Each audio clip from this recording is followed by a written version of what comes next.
Ladies and gentlemen, good morning. On behalf of Reed Midham, I would like to welcome you all to Mr. Robert Tercek inspirational keynote. In this digital world, retail shops and shopping mall centers are facing new challenges every day to keep up with the emerging new technologies. To enlighten us on the future of retail, we could not find a better expert than Robert here. He's one of the world's leading digital media experts and has spent the last 25 years launching new services on every digital platform, from satellite television channels to computer games and mobile content. Please join me in welcoming on stage Mr. Robert Tercek. Thank you, Christophe. Thank you. Thank you, Robert. Well, good morning. We're all here today because we know that we need to reinvent the retail business. I want you to think for a moment, just think back 13 years ago. Do you remember this? 13 years ago, in 1999, there was a panic, right? We were afraid that the world would come to an end because of this menace called the Y2K problem.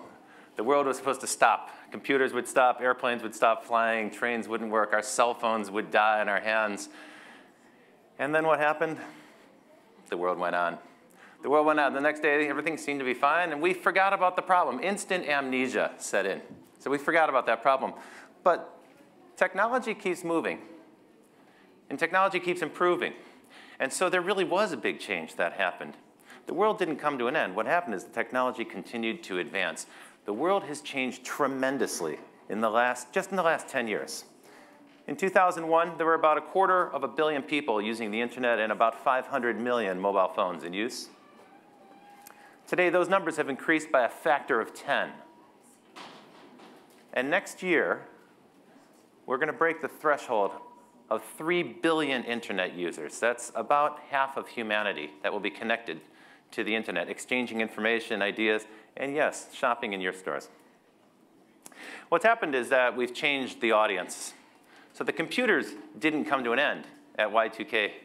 The computers continued to grow and expand and extend, and now the computers are embedded in everything, and they're starting to change us, and they're starting to change our behavior.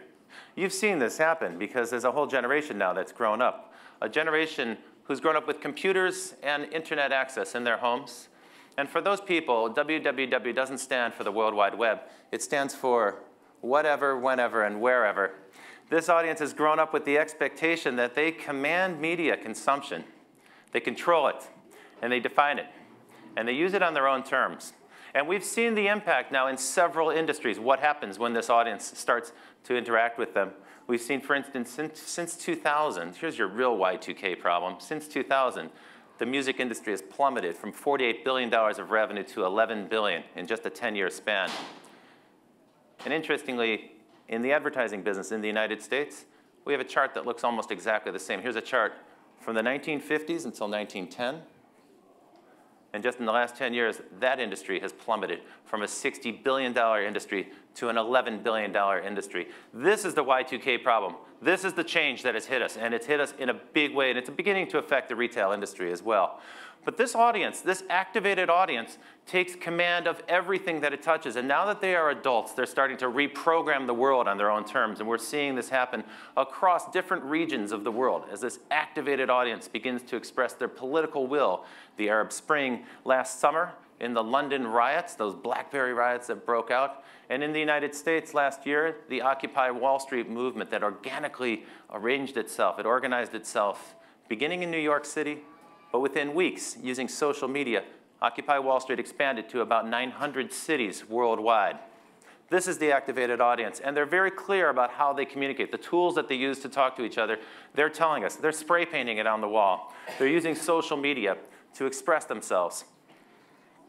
And everywhere you go, and every time you see one of these demonstrations, you'll notice that these people are holding up their cell phones, and they're holding up their mobile cameras, and they're taking pictures.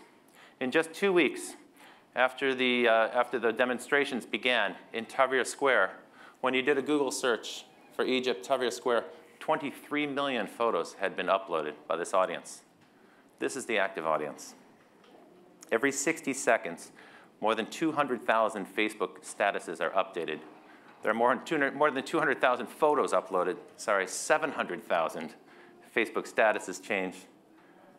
There are 125,000 Twitter tweets, more than 700,000 Google searches, and a staggering 72 hours of video uploaded to YouTube every minute of the day. Data scientists predict that the sheer amount of data in the world is going to increase by a factor of 10 every 5 years at the rate that people are engaging and uploading content. This is starting to affect traditional media in a lot of ways. Most importantly, social media is finding a way to wrap itself around and integrate itself into every traditional medium. And so we're beginning to see social book services, social book clubs, social music services like Spotify, which I'm sure everybody here is familiar with. Now there are magazines that compose themselves on your tablet computer based on your friend's input, social magazines. And even television is beginning to be reshaped by social media. So social media is starting to transform the rate of change. It's starting to transform society. This participatory media is a fundamental long-term trend. It defines the second century of electronic media. This, my friends, is the future, and this is going to affect your business in profound ways. My thought for you today, my first question for you today is, your customer has evolved tremendously in the last 10 years. Has your business evolved to adapt to them? I'm going to take a look at this in a little bit more detail in a moment, because I want you to think about that question. Think about it carefully. This changes everything. The mobile phone has really been the thing that surprised most analysts. You know, in the last 10 years, we've seen the mobile phone absorb so many different features, electronic devices that we used to have to carry around, and other things that we used to have to carry around. At first, 10 years ago, a smartphone looked like this. It was a BlackBerry pager. It compressed your pager and your phone book and your telephone all into one handy device. And then we started to add in more applications. And so because the processing power in the phone was getting better, we could add in a clock, for example, and a calculator. And by around 2004 or 2005, the processor in the phone was powerful enough for us to start to add in an MP3 player or FM radio. Even GPS began. But the real turning point was 2007 with the advent of the true smartphone, the smartphones that we see today, the smartphones that we carry around today. Because at that point, the phone was powerful enough to not just play back video, it could also record video and photos and voice. And so these became true miniature computers that we carried in our pocket. And along the way, we stopped carrying those other devices. We no longer need to carry around electronics like video cameras. And so we've seen whole businesses shift, because they're not selling these electronic devices anymore. And so companies like Sony and Sharp are having a tremendous amount of pressure right now, the consumer electronics companies, because we simply don't need to carry those devices. So just a span of 10 years, the mobile phone has collapsed all these different devices into pure software, into software capability. It doesn't stop there.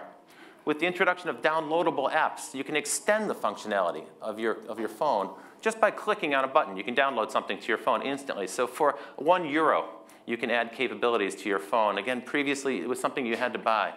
Last week, I was in Hong Kong, and I visited the students at the Polytechnic University. And they showed me their multimedia editing room, where in the past, they had to have a whole editing suite, all that equipment that you need to record and mix music. Today, they do it on iPads. They've taken all the equipment that was in a professional recording studio, and they've shrunken it down to an app on a phone. We're literally vaporizing entire industries and turning them into software. The primary beneficiary of this is Apple Company. They have become the most valuable company in the world. And it's worth paying attention to how the revenue is comprised.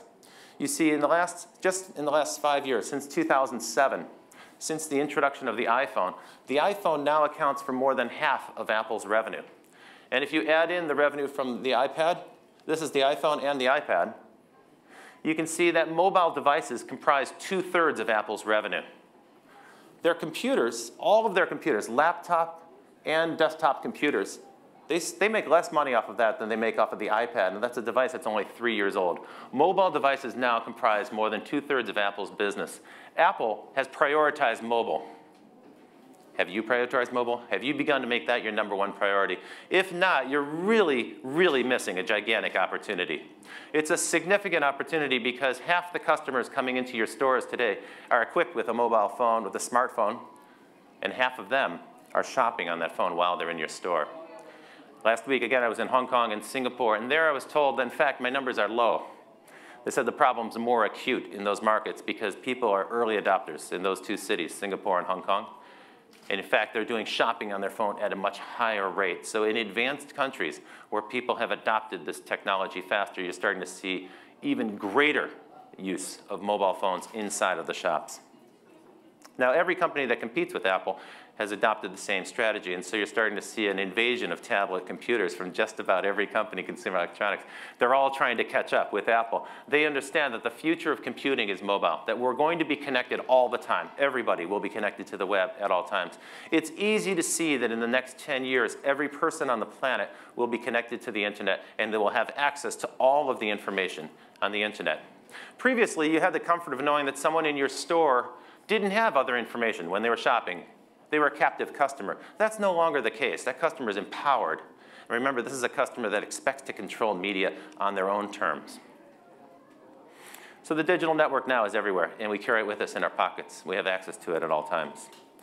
For most retailers, the concept of the mobile phone has been presented as a form of payment, which I think is a fairly simplistic way to understand it. So for instance, you probably are familiar with NFC, near field communication, which most of the phone companies have introduced as a credit card replacement, another way to have a credit card on your phone.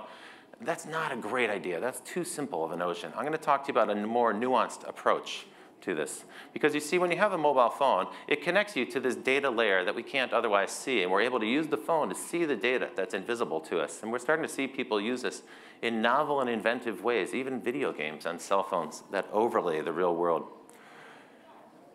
Just a few weeks ago, Google introduced something radically different. You know, there's been a battle between Google and Apple over patents in the mobile business.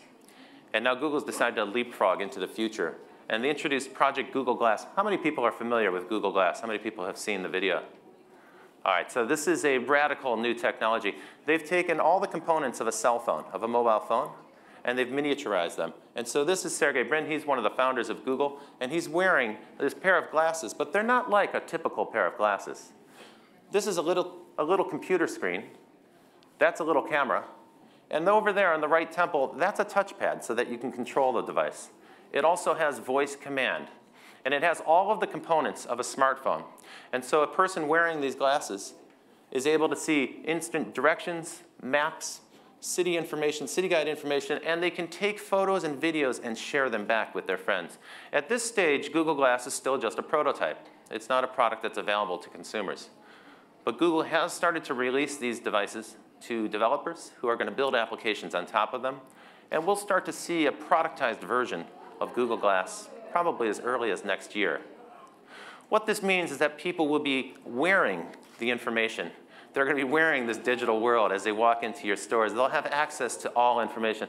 The notion that somehow your store is going to be immune to this digital revolution, that's an idea from the past. What mobile does is it kind of completes the circuit. 10 years ago, when we were worrying about the Y2K problem, we had this old idea of the internet. We said, well, there's the real world, and we can digitize it, and then we'll kind of create a virtual world. There'll be these destinations on the internet that people visit. So we had a habit of use in those days. And the habit was that we would sit down in front of a computer and we would connect to the internet and we would go out to visit one of these places. And so it was almost like a real estate model that we had where you had a destination in mind. You'd have to go to the destination. We had sessions. We used the internet for sessions. We connected to the internet and then we disconnected from the internet world. But with mobile, we're connected all the time. And so now we can bring all that information with us right into the shops, right into the retail environment. And along the way, what's happened is that we started to see things disappear. In Los Angeles, where I live, this is what a record shop looks like. They're vacant. This is what the video shops look like. They're vacant. This is what the Borders bookstore looks like in Los Angeles. It's also vacant. We vaporize these things. They're literally turning into software. And we're replacing them with this kind of a store, which is not like any store we've ever seen before. Because the Apple iTunes store and the Google Play store And now these stores that come embedded in your mobile phone and in your tablet computer, they're really a combination of a shopping experience, a database, customer service, and it's all embedded and optimized for that device that we carry around with us. This is a radically different kind of competition that you're facing today. But this is the new playing field. So my take on this is that everything that can become information will become information. We're starting to see that. If there's any part of your business that is pure information, it will end up on the internet. If you don't put it there, someone else is going to put it there. That's a fundamentally important thing to be aware of. You must pay attention to this trend. You must study your business and say, what parts of my business are information that can end up on a digital device? It's going to get there one way or the other, whether you put it there yourself or whether it's put there by someone else. This is causing massive change, and I'm sure it causes a great shock to many of the companies that are present today. What I've discovered in my years of working with different companies who are dealing with digital disruption is that there are 3 ways to respond to digital disruption. The first one is to pretend that it's not happening. You're all familiar with the idea of the ostrich that buries its head in the sand. But have you ever seen this? This is the business executive who buries his head in the sand. I've seen this. This is the music industry in 1999. The music industry thought that they didn't have to deal with this digital revolution. They could pretend that it wasn't happening. And it took them 10 years and this collapse of their economics before they finally began to understand they needed to reinvent their business. The second approach that I've seen, which also is not successful, is to make an empty gesture. And so you'll have a company where the CEO says, okay, digital is important, and so we're going to put a team in charge of that. We're going to create a digital team, and they're responsible for the digital future. And so they delegate this task to a small team. The reason this won't work is that digital cuts across your entire business. And it's really part of every executive's responsibility. If you isolate digital, really, that's just a fake gesture. It's an empty gesture, and it will not succeed. Those teams will come back unsuccessful to you. There's really only one way I'm familiar with in being successful in digital media, and that's to embrace the change.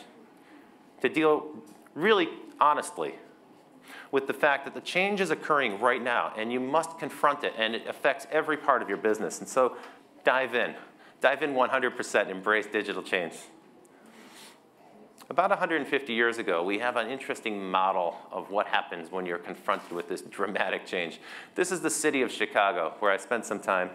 And we think of Chicago today as this modern metropolis, this booming city. But in 1871, it looked very different. The city burned down in a single night. The entire city burned to the ground. And the next morning, this is all that was left. The city was destroyed. And the town fathers, the businessmen, the merchants, they wanted to rebuild the city. And they needed to do it fairly quickly. The city was gigantic. They were building structures rapidly to replace it. But one architect came forth and gave them a different plan. He gave them a vision for how Chicago could be. Within 20 years, this is what the downtown of Chicago, State Street, looked like. So it's kind of an incredible rebirth. They rebuilt the entire city in a rather different way. The architect's name is Daniel Burnham.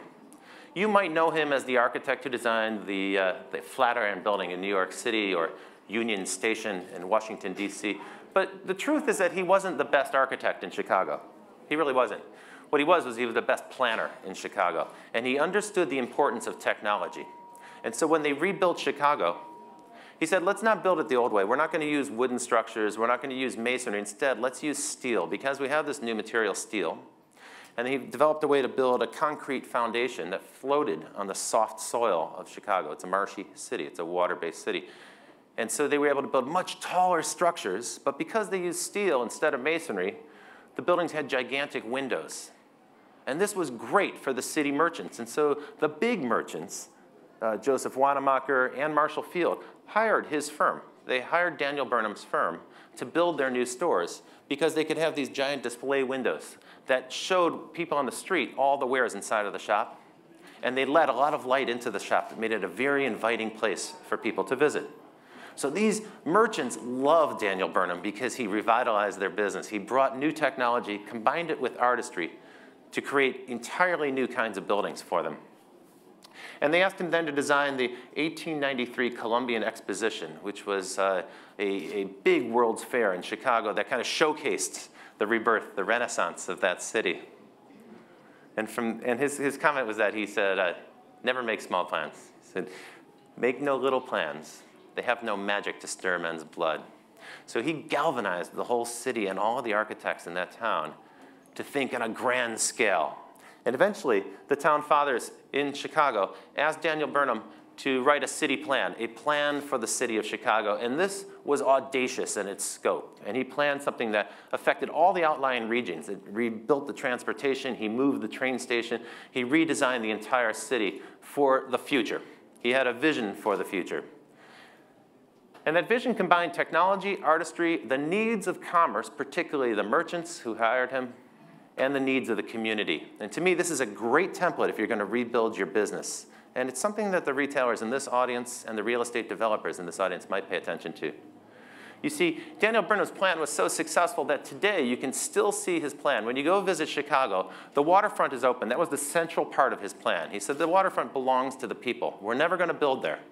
And Marshall Field, the great retailer, he backed him up. He gave him support for that. And so the waterfront was never developed in Chicago. And today they have a great park that goes all the way along the lake.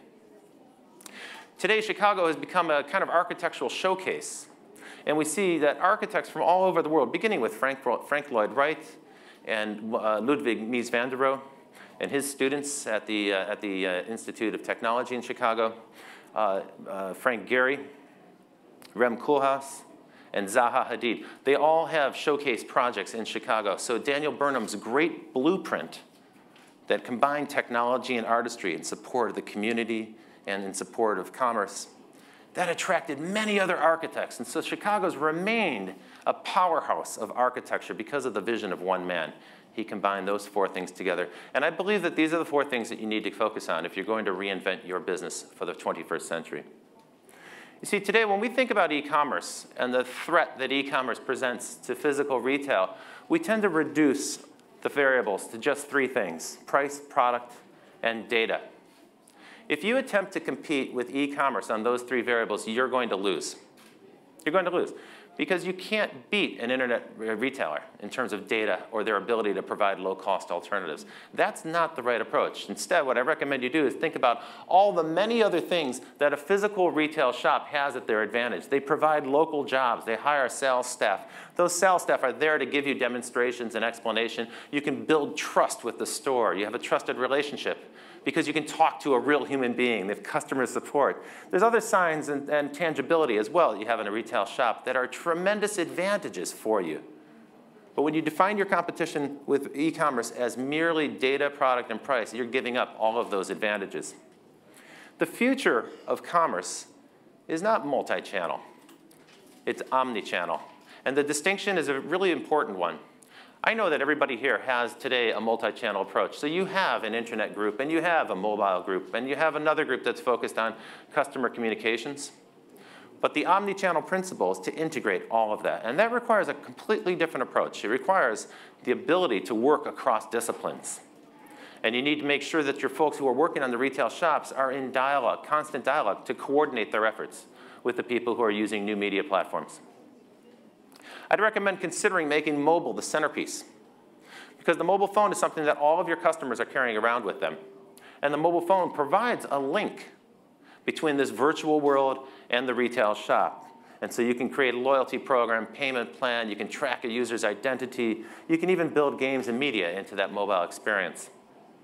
You know, today I have all these cards. These are just some of my loyalty program cards. I'm sure you have a similar collection of those cards at home. So almost every retail chain tries to get people to sign up for these things. But I wonder, why isn't this a mobile app? Why isn't that on my mobile phone? It ought to be. And it's actually a better system because I don't have to deal with these complicated instructions that you start to see when you use those loyalty cards. Instead, it can be on my mobile phone. You can really make mobile the hub of your omni-channel marketing mechanism. If you're going to reinvent your business for the digital platform, you're going to need an action plan. And if you were to ask me, well, what's the action plan that we need? What do we need to do? I'd say if you're going to hire a development firm or you're going to hire an internet company to help you build out this mobile platform, you need to be able to tell them precisely what you're interested in doing. What do you seek to achieve? And I like to focus on the goals, the end goals here. So here are 5 goals that I'll give you. Yours might vary depending on the nature of the business that you're in. You may have different goals in mind. But these are 5 goals: conversations, customization, causes, and creativity. Let's start with conversations. So we all know that social media is a gigantic phenomenon around the world, but you might not be familiar with all of these figures. There are 2.4 billion people using the internet, and 85% of them are using social networks. 1 billion of them are on Facebook. 550 million of those people access Facebook from their mobile phone. There are 500 million users of Twitter. In China, Qzone, which is like a Chinese version of Facebook, Qzone has 500 million members in China alone, and that's not the only social network in China. YouTube has 700 million visitors every month, and if you combine that with Google's Google Plus social network, Google, you can see, has about 1 billion customers as well. These companies have massive reach. But perhaps the most important thing here is these last figures. These are blogs. There are about 181 million blogs that are indexed in search engines. That means they're findable through search engines. Now, when I talk about 180 million blogs, that's an important figure because that's not 180 million customers or consumers or observers. That's 180 million people who are publishing content. They're using tools to express themselves. This is an audience that's activated. Today, it seems like every company is adopting to social media in some fashion or another. Here's a vendor in New York City, a restaurant on the street in New York City, a food truck. This is the current phenomenon in the States. Follow us on Twitter, they say, in their truck. And so you can find out where the truck is parked based on their Twitter. But interestingly, when you look at the data about where companies are, retailers are, in the use of social media, you find that some big companies, most big companies, have an active Twitter account, but most small companies do not. Most medium and small companies do not. And more importantly, when consumers try to talk to those companies, most of the time their questions go unheard. So when people post a question to a retailer or to a brand, 44% of those questions are not answered in 24 hours. And fan feedback, even positive feedback that isn't responded to, well, most of that falls on deaf ears with the companies. 70% of that is unheard. 39% of companies surveyed don't have a social media policy. Sorry, they don't track social media. 55% don't have a social media policy. So it's no wonder they're not responding. The companies haven't made their mind up whether they're even going to be using social media or not. If your company doesn't have a social media policy, you're not likely to be very effective. What this means is that there's a conversation happening about your brand, but you're not part of it. You're not in that conversation if you don't have a policy, if you don't have a plan. Now, when you begin having conversations with people, they tell you what they want. If you haven't started using Pinterest, I urge you to check it out because this is a retailer's dream. People create photo boards. They create photo boards of the products they want to buy. They're telegraphing their intent. And smart companies like Fancy are starting to use that information. They're harvesting that data to curate a list of finds that they can send out to people via email so you can subscribe to a newsletter. In fact, that subscription concept is starting to extend to a bunch of internet retailers. This is a Canadian company, Frank & Oak. And for men who are too busy to shop or who don't have the imagination and know what to figure out to wear, they can actually subscribe to clothing. And so Frank & Oak will send them a pre-selected outfit every single month. And we're seeing something similar happen in Los Angeles, where I live. StyleMint is a company that combines designers and celebrities together.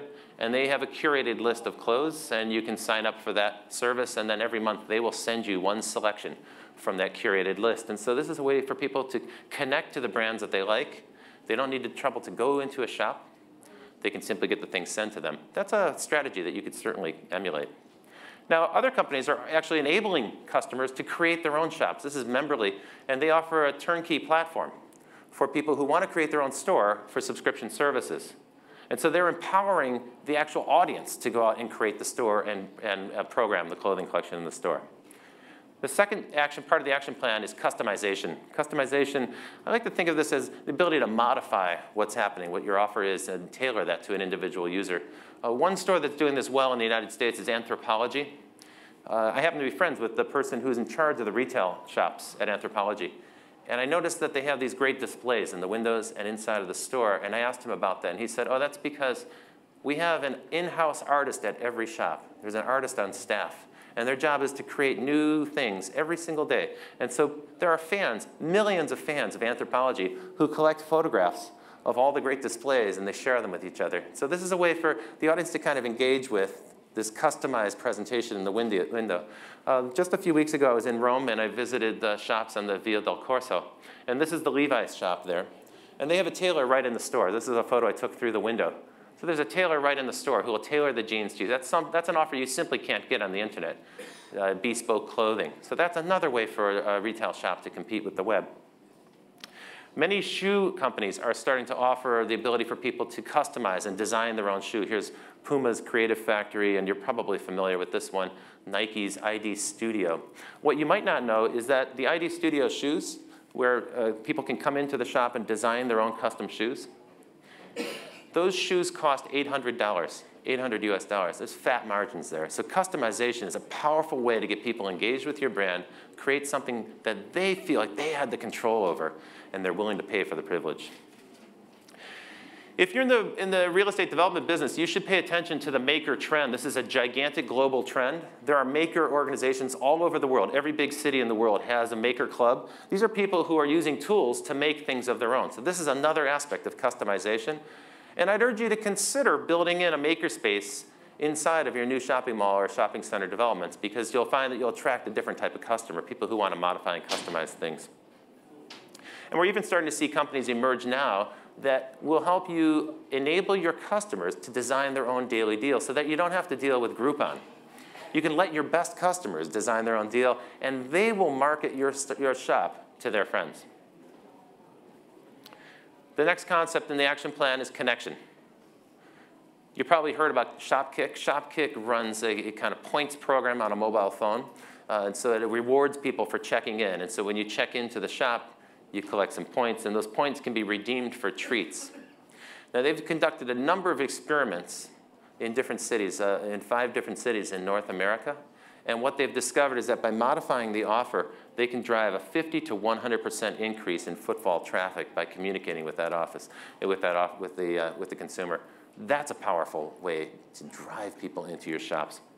But connection goes deeper than just offering people points and rewards. If you really pay attention to the feedback that your customers are giving you, that they're telling you through social media, what you'll discover is that they want to collaborate with the brands they identify with. They want to project themselves into those brands. 86% of customers want to help brands, but only 16% of the brands are prepared to enable them to do that.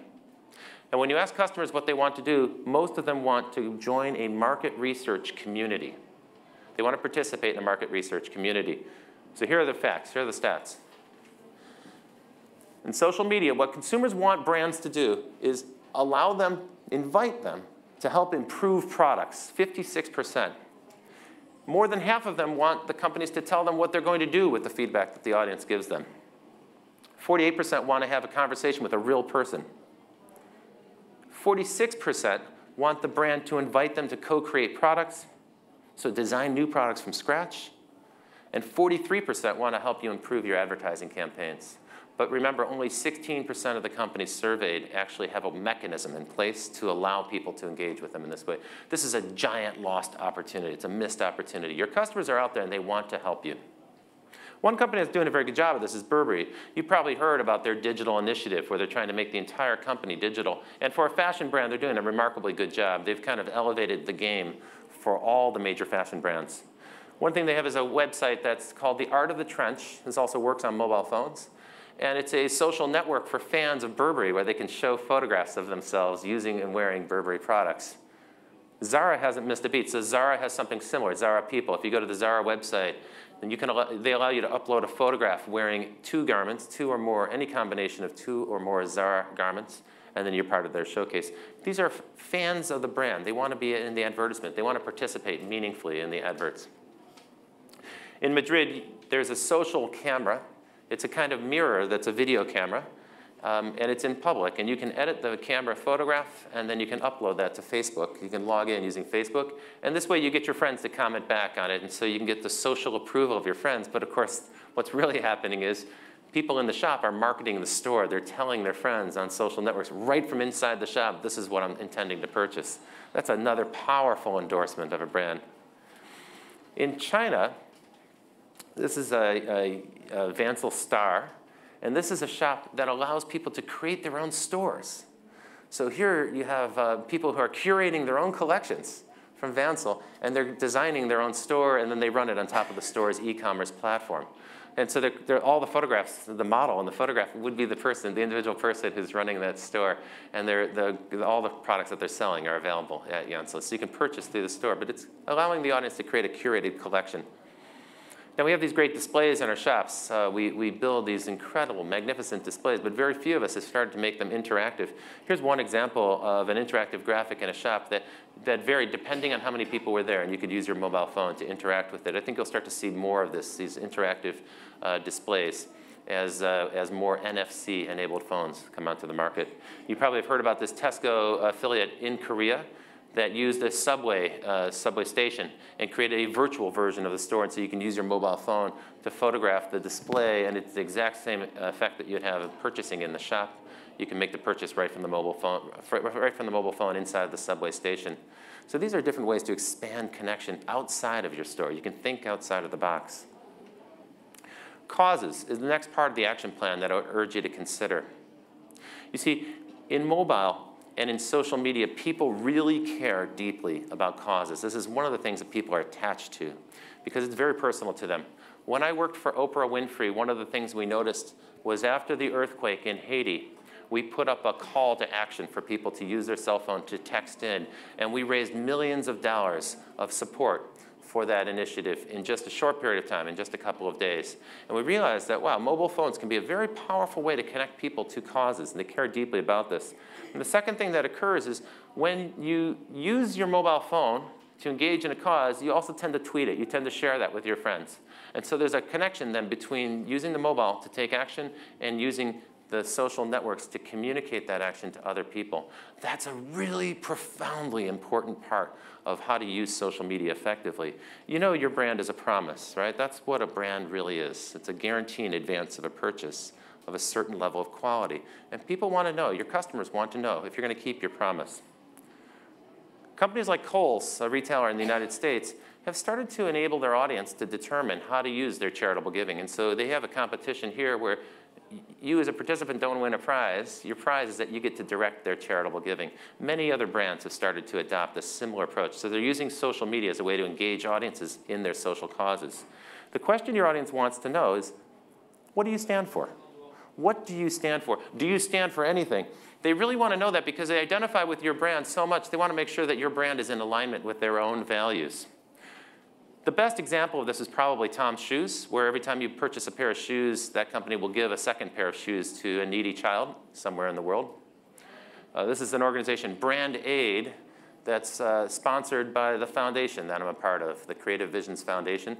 And what Brand Aid does is it helps artisans in different parts of the world get access to major retailers like Macy's in the United States so that they can actually collect the benefit from the art that they're creating. And so this is another kind of a cause-related initiative. This is about putting your brand into action. And in social media, this is a fantastic way to use social media to connect with your audience at a level where they really passionately care. Social Vest is a company that will enable this for you. So if you're not able to turn this on yourself, they're already working with a number of companies to direct social giving, charitable giving. Mulubox will build a call to action right into a web page. And so even your banner advertising on the web can be socially enabled through Mulubox. And of course, you can always use the interaction that people have to reward them as well with your loyalty program. And so their engagement with your social media can actually reward them as well, give them an incentive to participate. The final thought that I want to share with you in your action plan is creativity. Now, real creativity on a grand scale takes tremendous amounts of courage. Just a few weeks ago, we saw a great example with this, with the Red Bull Stratos campaign. How many people are familiar with it? Yeah, I would imagine most of the people in the room would be familiar with it. And so Felix Baumgartner, a daredevil from Australia, took the highest free fall leap in the world. He took a hot air balloon right up to the top of the stratosphere, almost outside of the atmosphere of the planet, and leaped off. This is him jumping out of the hot air balloon. That's the picture of him falling.